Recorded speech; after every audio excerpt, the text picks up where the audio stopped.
I know it can probably go without saying, but we're presenting this information for educational purposes, and we can't give this as legal advice. We will be following up the slideshow with a presentation of our real estate product. That will be before the final slide, so I do suggest sticking around just to pre-warn you. All right. The major changes from the Consumer Finance Protection Bureau, or CFPB, are now the norm for real estate closings, moving us away from the 3-page RESPA-compliant HUD format to a 5-page closing disclosure and a 3-page loan estimate. In addition to the loan estimates that the lender provides, the closing disclosure that can be provided by either the attorney and the closing disclosure that can be provided by either the attorney or the lender. Attorneys are being called on to provide an ALTA statement as well as a seller's disclosure and in many cases now a buyer's disclosure of some form. That brings us, let's see. Yeah, so that brings us to the oversights and updates that are coming our way. The buyer's disclosure, for instance, was not an original part of the closing process, but with so many closings happening around the country, we now have a feel for some of the oversights in the original TRID version, and we're starting to have to make changes. On July 29th, the CFPB proposed a variety of new changes to help accommodate the situations that they were discovering. What sort of changes are we expecting? And more importantly, are they going to be as daunting as TRID was? Well, like I said, the final call hasn't come down from the CFPB quite yet, but we know some of the items they're considering. They plan to clarify some loopholes on when a CD should be used instead of an alternate. They'll be considering ways for the seller's credit to be tracked.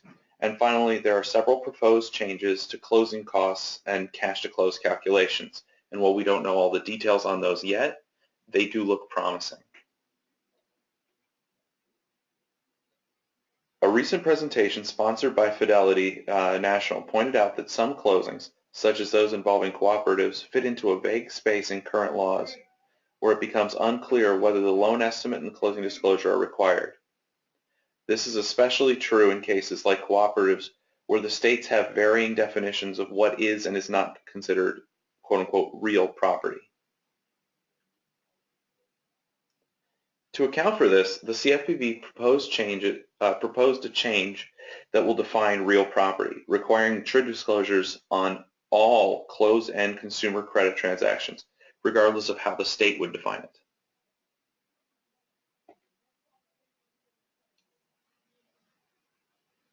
Currently, the seller credit in ECCDF is handled as a single item. On the buyer's side, it is line 5 of section L, and on the seller's side, it is line 8 of section N.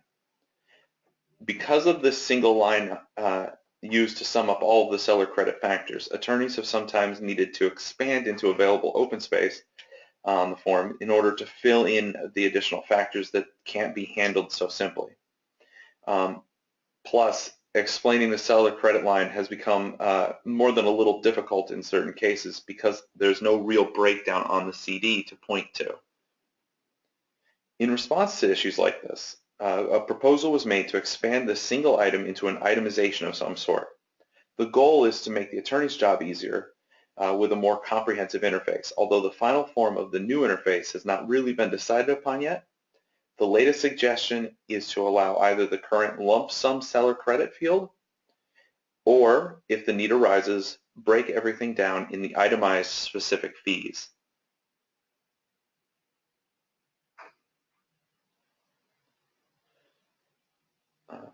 And of course, the seller's credit isn't all.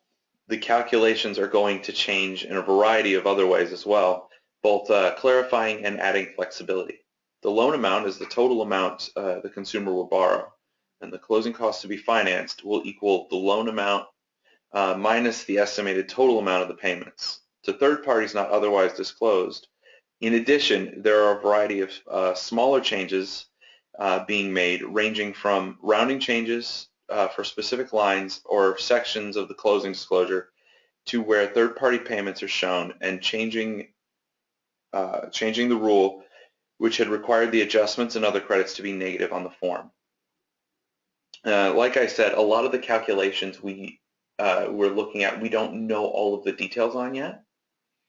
So this is just the tip of the iceberg. Many of these changes are being considered will apply to the lender side of the TRID. So hopefully the changes on the attorney side will not be too severe. Okay, so where does that leave us? Well, like I said, for the most part, we're all going to have a smooth course through these changes. While the proposed changes will be important, none of them are going to be the sort of foundation-shaking alterations that we saw at this time last year. However, the constant changes over the last year still necessitate that we change and grow both attorneys and the softwares that help them. EasySoft, being one of those softwares, has been doing just that. For instance, we started out by integrating ALTA forms and a custom buyer's disclosure, and now, as of last week, we've also begun integrating title services like the CPL with the assistance of Fidelity National Financial. All of these are part of a growing level of comprehensive automation. Let me go into a couple of those. So the ALTA statement is not a substitute for the HUD or CD, although some people do treat it like that. It really shouldn't be used that way. It's intended to be an additional standardized form from the American Land Title Association for use in the title insurance industry and for itemizing in a different, sometimes more readable way.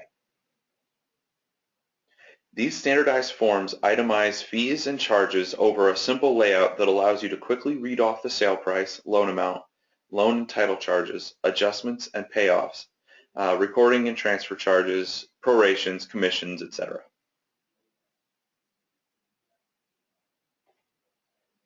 The buyer's CD, or buyer's disclosure, is a custom form that EasyCDF has.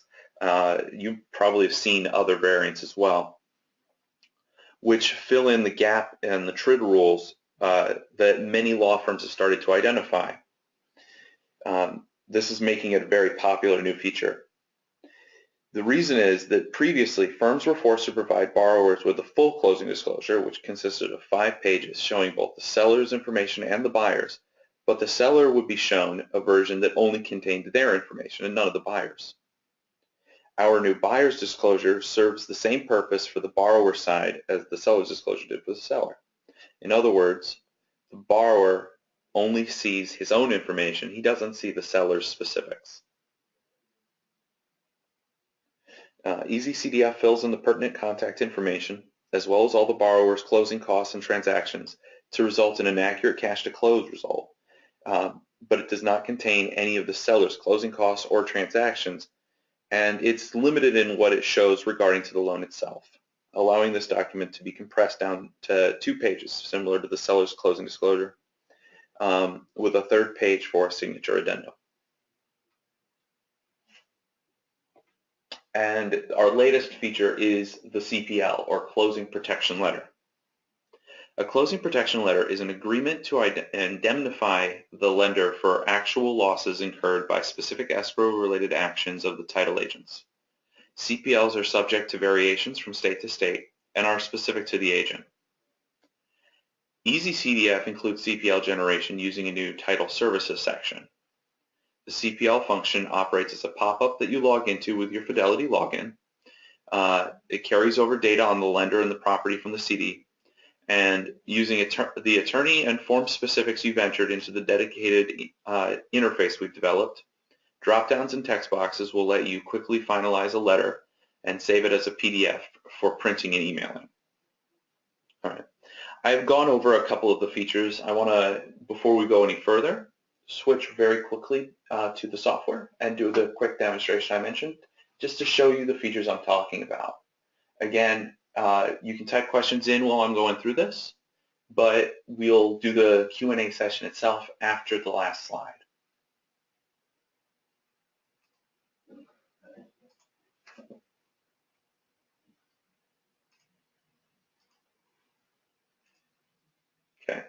So right now we're in EasyCDF.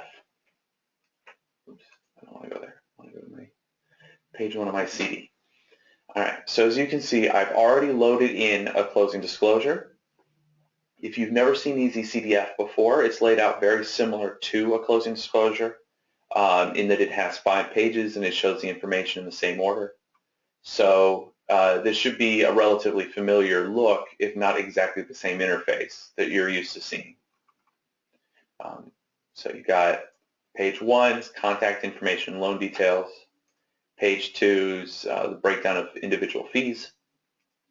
Page 3 is cash to close calculations at the top and cash to or from borrower and seller at the bottom. Most of this page is essentially page 1 from the HUD repurposed. And then pages 4 and 5 are further loan details and calculations. So as you can see, I have this one filled out already. I'm going to go ahead and demonstrate. We'll just go in the order that I went through the slides. So we're going to start with ALTA. So since I already have something, when I go to modules at the top of the page, choose advanced printing, and take a look at a combined ALTA statement, you can see some of my charges already popping in there. This is a printable form, shows the names of my contacts here at the bottom so that they can sign. Shows my breakdown. Everything that I need is shown. And we have 3 other ALTA options in addition to the combined one. So we have a buyer ALTA, a seller ALTA, which are individual versions. The combined one I just showed you, which shows both sides, and a cash statement. The next thing I had mentioned was our buyer CD. So when you're printing from EasyCDF, we've always had a CDF standard and CDF seller option. About 6 months or so ago, we started developing a buyer's disclosure because we started to get a lot of need for it. Like I said, the CFPB is starting to notice this need as well. So what the buyer CD does is it just gives you a printout laid out very similar to the seller CD, so it's familiar to you, which can be presented to the buyer. It shows their side of the transactions, all the important contact information, and their individual fees. It still does show your calculated total due to or from borrower at closing. And now finally, the CPL. Like I said, this is our newest feature. It came out on Friday. Many of our users haven't even had a chance to take a look at it yet. So if you've never seen this before, you're actually getting quite a treat that you're seeing this before a lot of our users have had a chance to. At the top of the page, next to our VSPath integration, is a new Title Services button. When I click on it and choose the closing protection letter, and I log in,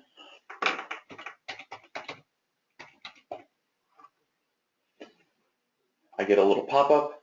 At this point, I'm integrating with the Fidelity system.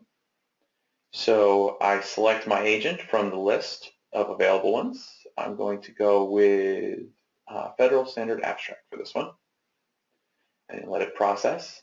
I do need an internet connection for this, by the way. As you notice with the login, I am connecting to their system online.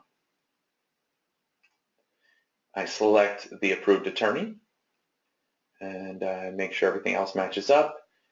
I like this save location, so I'm going to stick with it. I hit select. And then in here, I can fill in any information I need to and hit OK. And the letter will be generated.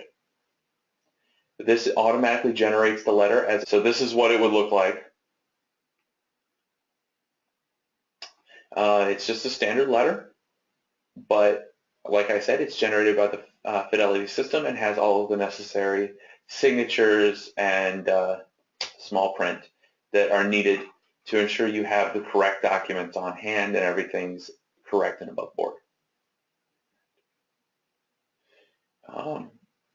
If you have any questions on this feature, we can talk about it after the last slide, or if you want to see a demonstration without this issue, I would contact our sales or renewals department and ask them if they can do a demonstration. They'll be able to use a different system which won't have this software conflict that GoToWebinar gives me.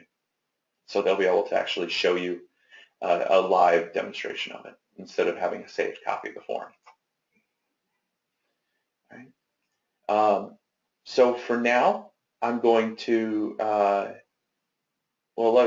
just really quickly, just a reminder that this is the 5-page layout. For the seller's disclosure, you just print a normal seller from the CDF seller, CDF buyer. There's also other features that I know I would be in trouble with my my friends over in the renewals department if I didn't mention. We're also integrating with a new company called InfoTrack to help handle our 1099s more efficiently. So we have a 1099 generation function that works through them. Again, it's a third-party integration, very similar. You log in, generate your 1099s. They get taken care of for you at tax time. Again, I'll come back to all of this later if anybody has any more specific questions. So I'm going to pause for just a second, and then we're going to return to our slideshow.